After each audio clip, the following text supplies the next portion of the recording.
Elurrak zuritutako mendixka batetan, mendixkan bizi diren animaliatxoen artean gertatzen diren bizipenak, istorioak, elkarrezketak, negarrak, bilaketak edota galerak dira, Garbiñe Tolosaren azken lanaren oinarri.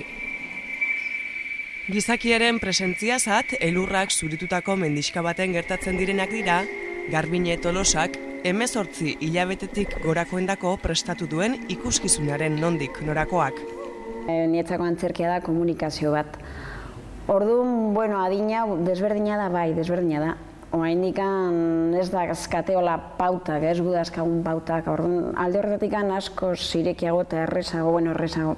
Dena ulertzeko, bai mundu abstraktoak, edo nahi dituzun munduk ez, haiek ulertzeko kapasa dira. Orduan, alde horretatik nietzako oso publiko polita da. Zaiago, bai, oso, beti egiak indiko azte ez, aurretik orduan ez badaude gustora ikusi esun bezala, erakusten dute, gustora baldin daude, gustora daude, eta ez dakizu nola moztu ez. Ziltasuna mantentzen da, eta ez dakizu nola moztu hori juteko. Baina oso esperientzia polita da.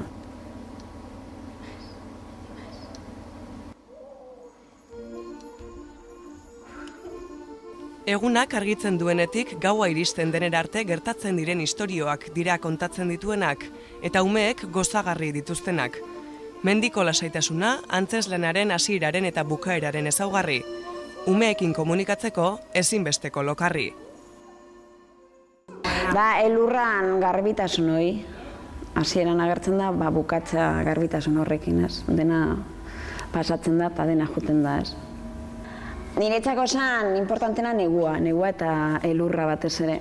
Eta hortik hasita, mendian edo naturan ikusten ditu pertsonaia, asko daude eta nik aukera ditut hauek. Azeria, untxia eta ume batzuk ez, nola jolasten duten. Gauza zen historiak agertzea hemen, paisai hontan. Eta historiak nola aldatzen duten paisaia, berriro bueltatzeko ez, hasieran zegoen bezala.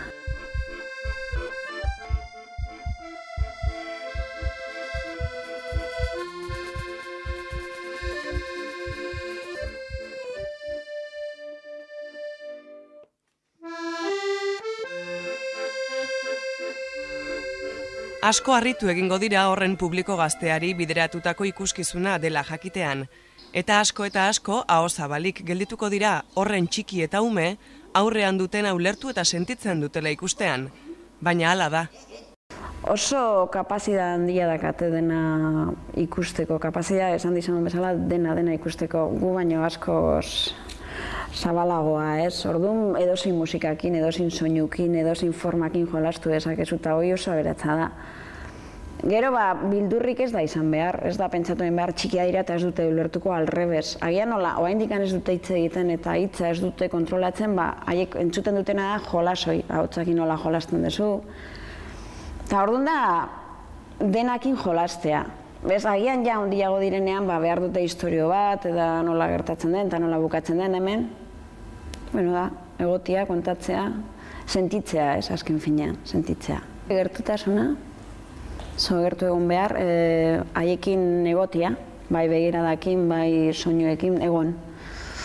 Egote horrek, kostatzen du, baina, oso lortzen desunean oso polita da. Gero baita, batzuk esaten dute kolore asko behar dira, nik ez dut uste koloreak behar dienik.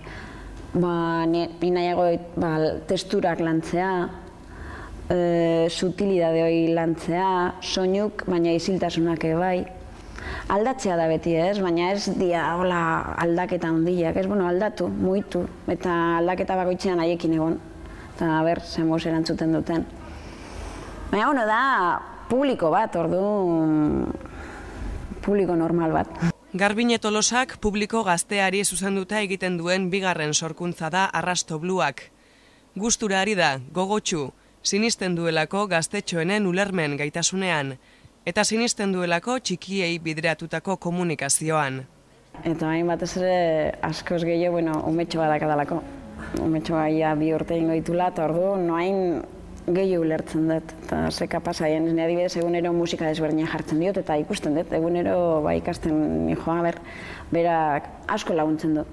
Eta beti azten naizenean, hori, emanaldi hasi baino lehen bera dakatez buruan eta laguntzen dit pilo bat, orduan. Bai, orduan esaten, bueno, berak merezi badu, haiek ere bai, merezi dute, orduan. Ez da oso ohikoa horren ume txikiendako antzeslanak aurkitzea, ez behintzat Euskal Herrian. Baina nagusiok merezi badugu, zergatik ez etxeko txikienek. Euskadin, programadoreek ez dira animatzen oraindikan. Eta ez daude hola zirkuitorik, eta oraindikan Espainian adibidez ja hasi dira, eta Europan orain dela asko.